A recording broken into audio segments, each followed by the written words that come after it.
అందరికీ నమస్కారం. నేను మీ శ్యాంప్రసాద్ రెడ్డి కోర్సుపాటి. నారదా మీడియాకి స్వాగతం.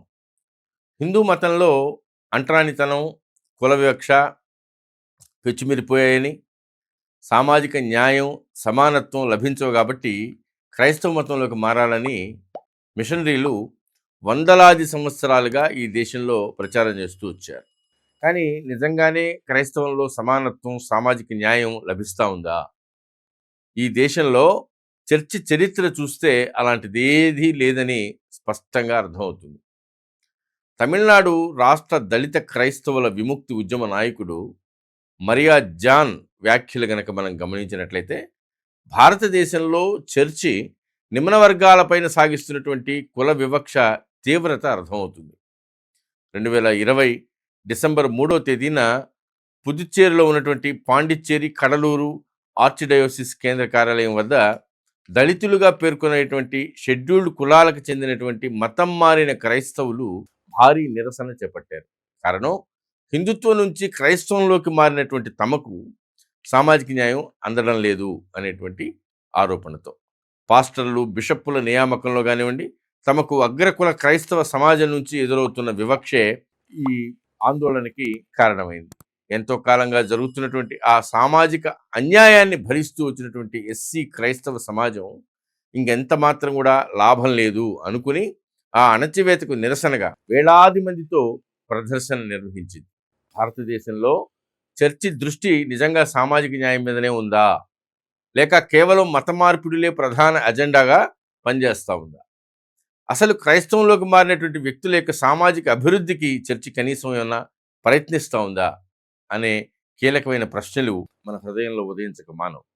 2008లో తమిళనాడులో ఉన్నటువంటి ఎరయూరు పట్టణంలో ఎస్సీ, ఓబీసీ వర్గాలకు చెందినటువంటి క్రైస్తవుల మధ్య జరిగినటువంటి గొడవ హింసాత్మక ఘటనలకు దారితీసింది.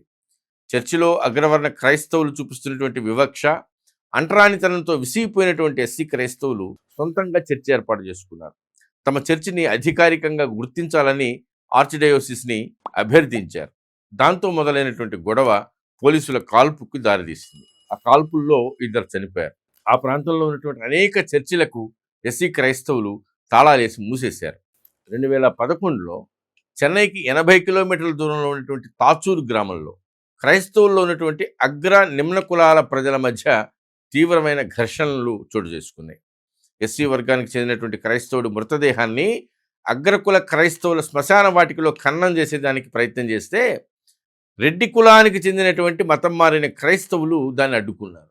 ఈ అంశం పైన ది ఫ్రంట్ లైన్ ప్రచురించినటువంటి కథనం ప్రకారం వారి చర్చి నక్షత్రాకారంలో ఉంటుంది. అందులో మధ్య భాగంలో కూర్చునేటువంటి అర్హత ఆ చర్చిని నిర్వహిస్తున్నటువంటి రెడ్డి క్రైస్తవులకు మాత్రమే ఉంటుంది. చుట్టూ కోణాల ఆకృతిలో ఉన్నటువంటి మూలాల్లో మాత్రమే అరుంధతియారులు, ఆది ద్రావిడారులు మొదలైన వర్గాలకు చెందినటువంటి క్రైస్తవులు కూర్చుని ప్రార్థనల్లో పాల్గొనాలి. వాళ్ళకి చర్చి నిర్వహణలో ఎలాంటి పాత్ర లేదు. తిరుచిలో అదే రీతిలో నిర్మితమైనటువంటి మరో శ్మశాన వాటికలో అగ్రవర్ణ దళిత క్రైస్తవుల కోసం మధ్యలో ఒక విభజన గోడని ఏర్పాటు చేశారు. విభజించి పాలించడం అనేది నైజంగా కలిగినటువంటి చర్చి నిజానికి కులపరమైన వివక్ష, అంటరానితనం వంటి పద్ధతులను 400 ఏళ్ల క్రితమే భారతదేశంలో ప్రవేశపెట్టింది. ఈ 400 ఏళ్లుగా భారతదేశంలో చర్చి సామాజిక అంశాలకు కాకుండా కేవలం మత మార్పిళ్లకే ప్రాధాన్యత ఇస్తూ వస్తోంది. కుల వివక్ష నుంచి విముక్తి సాకుతో మత మార్పిళ్లు సాగిస్తూ నిమ్న వర్గాల వారిని మతపరంగా మోసం చేస్తూ ఉంది. తొలితరం యూరోపియన్ క్రైస్తవ మిషనరీలు భారతదేశంలో కాలుమోపేటప్పటికే అక్కడి సమాజంలో క్రైస్తవేతర విశ్వాసాల పట్ల తీవ్రమైనటువంటి అసహనము, సామాజిక వివక్ష అంతర్భాగాలుగా ఉండేవి. భారతదేశంలో సమసమాజ స్థాపనే తమ లక్ష్యమని నిత్యం ఊదరగొట్టేటువంటి మిషనరీలు తమ క్రైస్తవ సమాజం విషయంలో దానికి విరుద్ధంగా ప్రవర్తించేవాళ్ళు. తమ ఏకైక లక్ష్యమైనటువంటి మత మార్పిడికి అనుకూలంగా హిందూ సమాజంలో కుల విభజనలను సృష్టించి ఆ విభజనని తమకు అనుకూలంగా మలుచుకున్నారు.